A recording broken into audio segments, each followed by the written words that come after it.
You understand English but stay silent. Here is why. Have you ever asked yourself a question that feels uncomfortable to face? If you understand English, if you can follow conversations, if you know exactly what people are saying, why do you still go silent when it is your turn to speak? This silence is not random, and it is not harmless. Your mind is full of sentences, your thoughts are sharp, your ideas are ready, but your body freezes, your throat tightens, and your voice disappears. Not because you have nothing to say, but because you are afraid of how you will sound, afraid of choosing the wrong word, afraid of hearing your accent, afraid of being judged in a split second. Pause here. Think about the last time this happened. Where were you? Who was standing in front of you? What sentence stayed locked inside your chest? That moment matters, because that moment is not about English. It is about control. There is a reason this silence feels so heavy. It is not just about language. It is about identity. Every time you do not speak, a small part of you learns to step back. You start to believe that your voice should wait, that others are more ready than you, and over time, that belief becomes a habit. I am Wason, and this is Learn English Listening. This channel is not about grammar rules, it is not about exams, and it is not about sounding impressive. This channel is for adults who are tired of shrinking when they speak. People who feel intelligent in their mind, but invisible in conversation. If you have learned English for years, if you understand more than you can express, if you walk away from conversations replaying what you should have said, you are in the right place, because the problem is not your ability. The problem is that no one taught you how to use your voice under pressure. And today, we start changing that.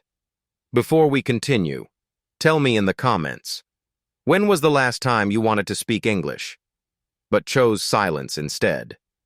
Adult learners struggle in a quiet way.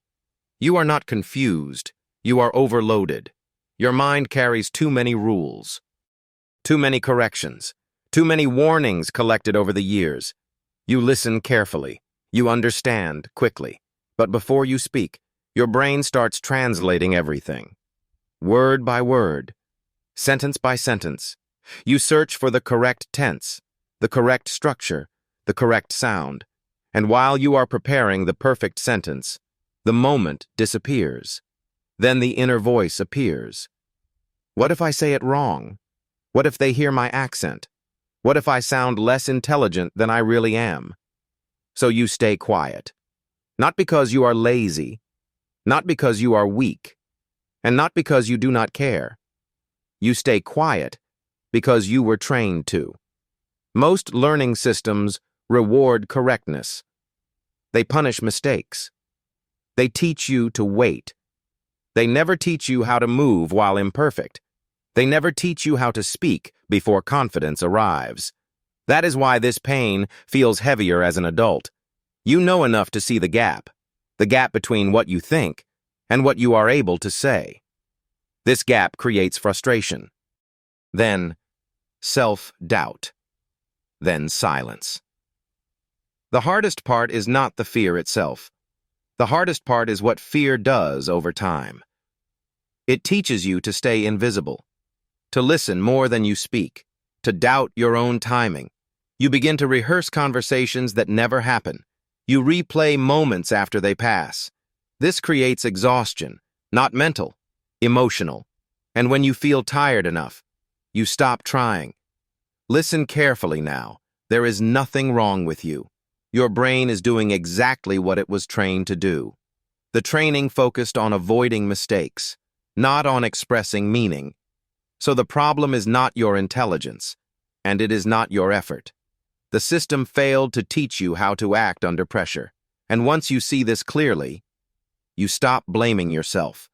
Answer this honestly in the comments. When you think about speaking English, what scares you more? Sounding foolish or being judged? Here is the shift that changes everything. You do not need more vocabulary. You do not need more grammar rules. You need control. Most learners believe one dangerous idea. First, I must speak correctly. Then I will feel confident. That belief locks your voice inside your body. The truth works in the opposite direction. Control comes first. Confidence follows. Let me explain this simply. The first phrase is, speak with intention. This means choosing one clear idea, one simple message, and allowing it to come out. Not perfectly, but deliberately. When you speak with intention, your brain stops chasing perfection. It starts supporting action. The second phrase is allow imperfection. This is not giving up. This is permission to move forward. Every fluent speaker you admire once sounded uncertain, once made mistakes, once felt exactly like you do now. They did not wait to feel safe. They spoke while fear was present. The third phrase is take the floor.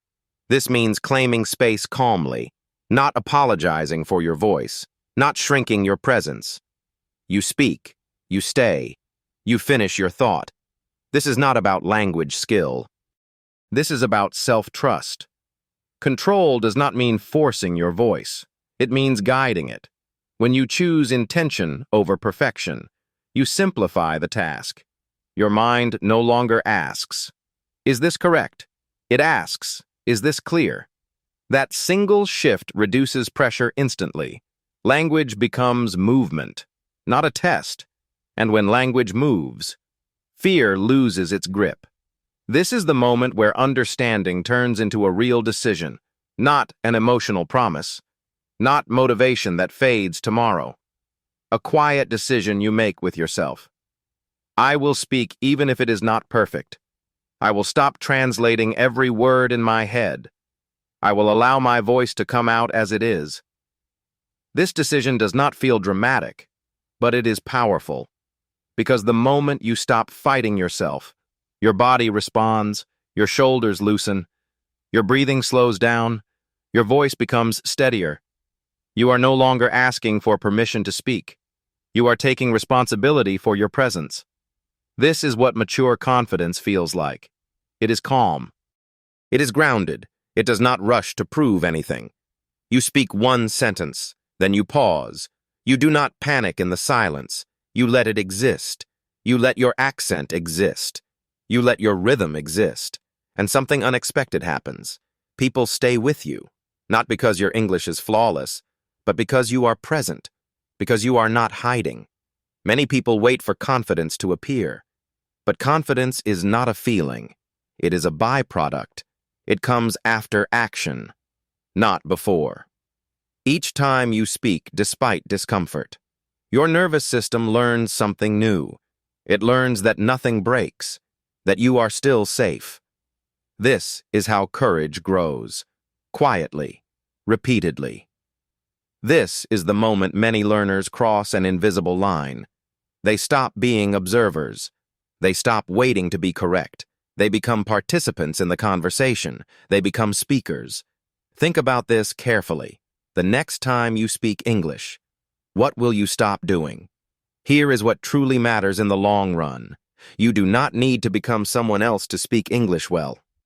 You do not need to sound different to be respected. You need to stop abandoning yourself when you speak. Fluency is not speed. Fluency is not perfection. Fluency is trust.